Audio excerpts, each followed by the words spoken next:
Watching KCCI 8 News. Right now at 10, the cyclists have rolled into Perry for the night. Emily Price is in the center of the celebration with the stories from day 2. Courthouse changes, why county leaders are fighting for a revamp, and a look at what the new plans include. Plus, the world's largest underground shelter. 2.25 million square feet, all right, with 12-foot ceilings. We'll give you an inside look at this unique resort space and hear from the man behind the project. Now, from Iowa's news leader, this is KCCI 8 News at 10 in high definition. Strong winds, heavy rain, hail, and lightning all hitting central Iowa tonight. Good evening, everyone. The thunderstorm started to develop earlier in the evening. And Chief Meteorologist John McLaughlin has been busy tracking those storms all evening long. John? Well, the good news with all the bad, the hail, the wind, comes much needed rainfall. So that is good news. Here's what's going on now. Still severe thunderstorm warnings, especially the storm to the south between Norwalk and Winterset. But those high winds we were tracking live as it was up around Ames and Huxley, those have diminished way down to about 35, 40 miles an hour. Right now, Perry, the cell with lightning and heavy rain about 6 miles to the south. So we've been telling people up there this evening that the lightning threat continues. Well, give it about another 15, 20 minutes, let it get a little more to the south, and then we should be done with that for the evening. Here's a closer view of the stronger cell to our south. Martinsdale, Bevington, just to the north, a little area of hail right there. And as you look a little bit more down toward Patterson, also a little bit of small hail and heavy rain. Still some wind gusts contained in these cells, but that kind of the bowing area of wind we were seeing a little bit earlier tonight, as we mentioned, has been cut just about in half. Lots of big hail a little bit earlier tonight. Check out these photos, golf ball size, are a little bit better. That was up around the Clarion area, and also Webster City. They not only had quarter-size hail, but they actually had quarters falling from this storm. Well, maybe not. All right, let's talk about what's going on temperature-wise now. A big cool down as the rain pushed on through. We went from the 90s down into the 70s. It will lead to a very, very enjoyable morning tomorrow morning, 7 a.m. 67 degrees, less humid by 11, 67, 76, there we go, and then low 80s for tomorrow afternoon. Thank you very much, John. You know, speaking of RAGBRAI, the storms hit the RAGBRAI riders who had just finished day 2. This is video from just over an hour ago in Perry. Strong winds, heavy rain had riders running for cover there. KCCI's Emily Price was there too. Inside the hotel patio that once closed because of slow sales, cots and air mattresses line a meeting room floor. Abandon all hope. Abandon all hope. Forget about it.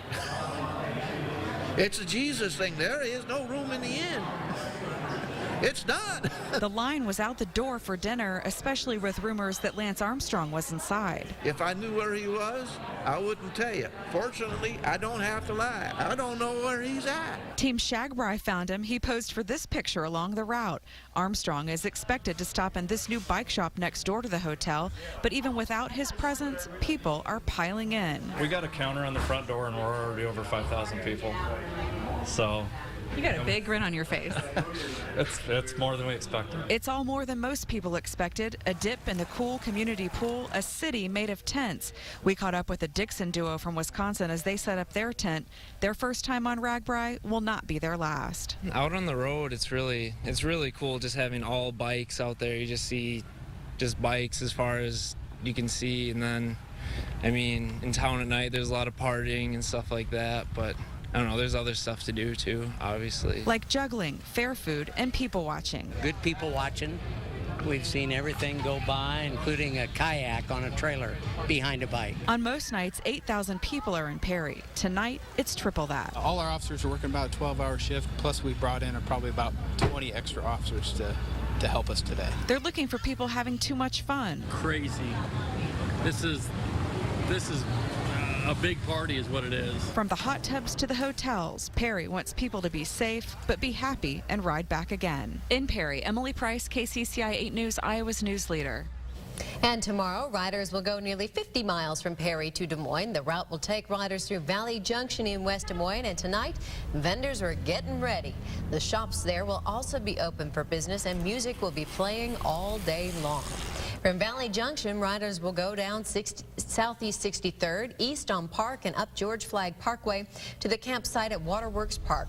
Tonight, we found a few people already setting up for camping, including some RVs and even some cyclists who wanted to check things out. And from Waterworks, RAGBRAI riders will be able to check out a lot of places around Des Moines, including Court Avenue, where the streets will be shut down. Riders can find food and entertainment here, but organizers say the main entertainment zone is on the Court Avenue Bridge. If you'd like a more detailed look at Des Moines' RAGBRAI route, we've set up a link on KCCI.com. In other news, the 107-year-old Polk County Courthouse is too old, too small, and too dangerous, according to some county leaders, and they want your help to fix the problem. Todd Magel here with not only the details, but also the price tag. Todd? Kevin, it is not cheap. $81 million, and taxpayers likely will have the chance to vote on the new plan November 5th.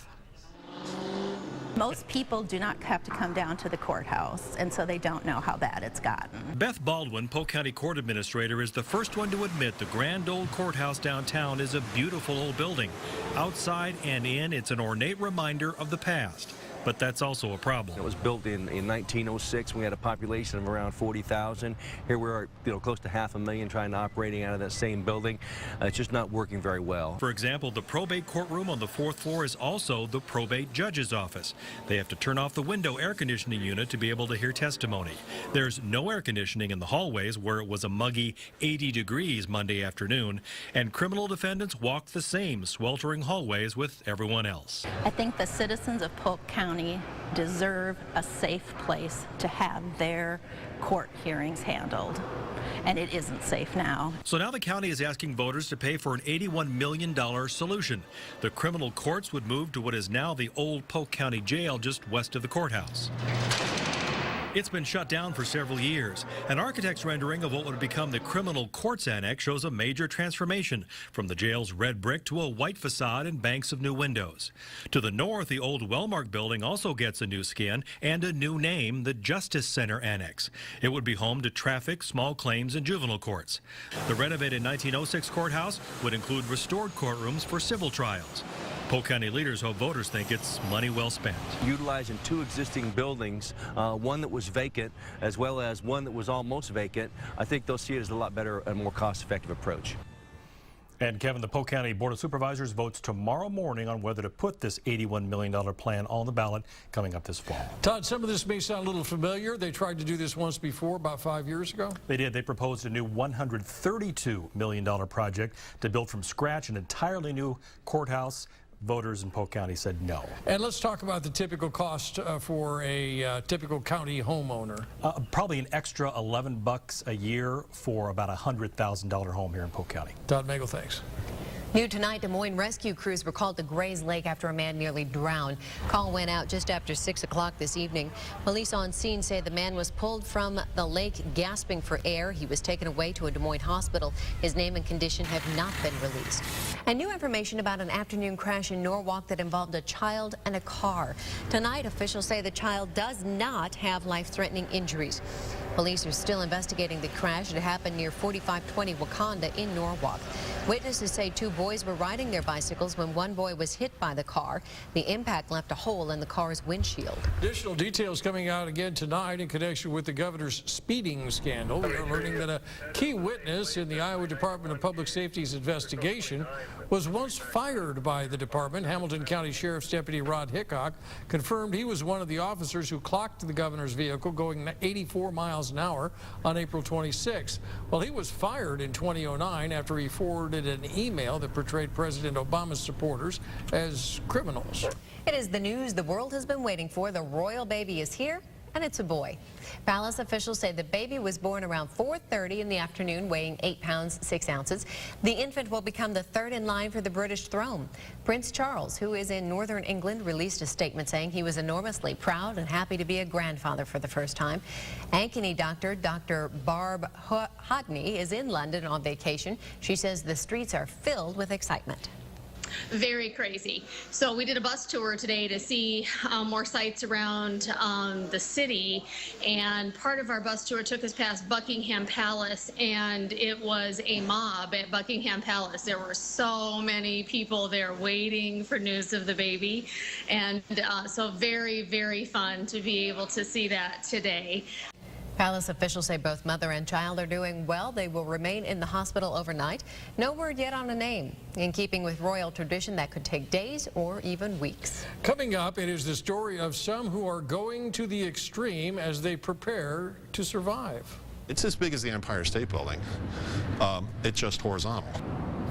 Deep below the surface of the earth to explore the world's latest underground shelter, coming up next.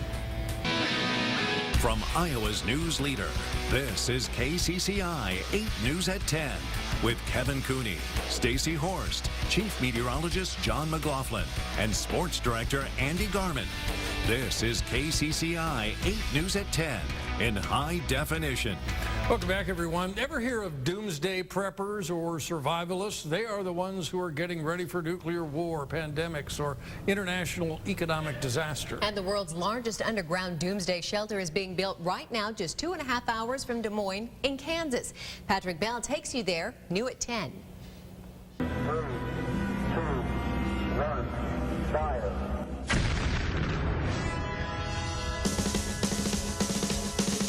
It's kind of like an underground fortress. Will withstand a 20 megaton blast from 5 miles away. It'll withstand nuclear, biological, chemical fallout. The blast doors alone are 2-foot thick steel, hardened steel, and concrete. They can withstand just about anything. You would have to be the U.S. military to break into here. And I don't think they want to break in. You know why? They just sold it to us.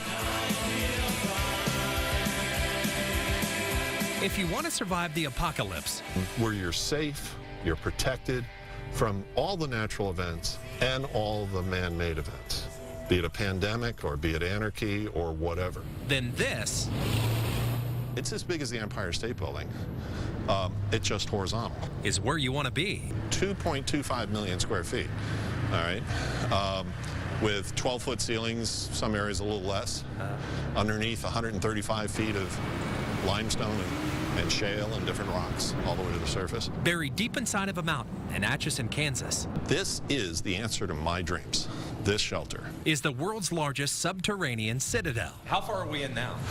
Well, we're on one edge, but we've come from the other side, so we've traveled about 3/4 of a mile. Robert Facino is the founder and chief executive officer of Vivos, a corporation specializing in building extravagant and expensive shelters for clients worldwide. It's all about, security, safety, survivability, but comfort as well.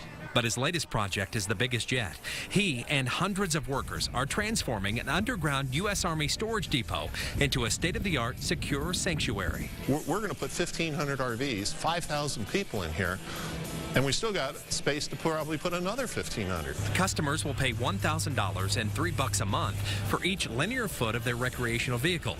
That and the cost of food and supplies will run a family of 6 around $30,000. It's the one piece of real estate you'll own that you'll never, hopefully never have to use. But if you do, it's priceless. But there's more, lots more. Here's the golf course, paintball, archery, rifle range, gym, the kennel for cats and dogs, sports courts like basketball, tennis. Plus theaters, hydroponic areas to grow food, and an on-site medical center with doctors, nurses, surgeons, even dentists. What we've done uniquely here is this is not just a shelter. It's a year-round resort. Which means you and your RV can come and go as you wish. You can even camp out on the mountaintop. But just beneath the adventurous facade lies a very serious purpose. When the whatchamacallit hits the fan, and people that are sitting on the fence right now say, geez, what was the name of that company again, Vivos? And, we need to get a shelter. We got to move fast. We got 3 days. You're not going to find a shelter. It's too late. And beyond the 2-foot thick bomb doors, there are additional safety measures, including a large security team staffed by former Special Forces operators and Navy SEALs. Interesting and stuff. extravagant. Yeah. Patrick, thank you. Welcome. Still some rough storms down to the south. Clark, Madison, areas of Warren County. We'll check the radar and your forecast on through the midweek.